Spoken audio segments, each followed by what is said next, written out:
Hey, what's going on? It's Austin, host of the Young Mind Podcast. Today's black hero is going to be Benjamin Banneker. Banneker was a mathematician, surveyor, inventor, astronomer, and an abolitionist. He was born in 1731, right outside of Baltimore, Maryland. At the age of 22, he's credited for creating the first striking time device in the United States. What he did was borrow one of his neighbor's pocket watches. At the time, clocks and watches were scarce and very expensive, so not many people had them.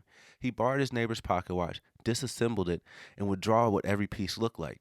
From there, he would carve into wood and make the first striking time device in the United States, completely made of wood. This clock would actually take time for 40 years until it was destroyed in a fire, which shows the quality of work that he was creating. That first put him on the map, but when he predicted the 1789 eclipse, he really put people on notice. He was able to predict this eclipse by borrowing his neighbor's telescope and studying the location and movement of different celestial objects. From there, he was able to predict the 1789 eclipse, which was crazy. After that, he would be recruited to survey 10 square miles between Maryland and Virginia.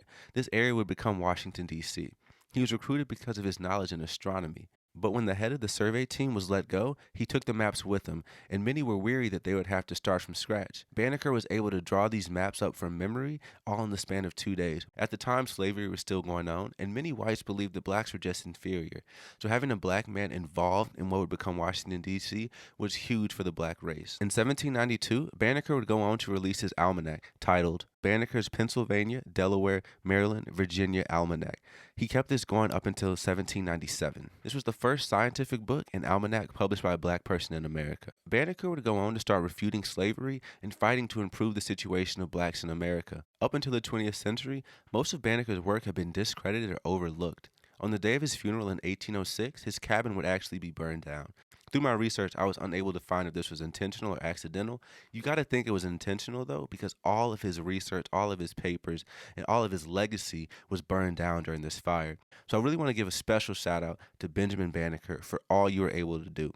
I mean, you're an inventor, astronomer, mathematician, surveyor, and even an abolitionist. You did so much at a time when slavery was still going on, and you fought for black people, and you wanted them to get the equal rights, and you showed what we can do if we're given the same opportunities. You are truly a hero, Benjamin Banneker, and I thank you for the impact you had on this world.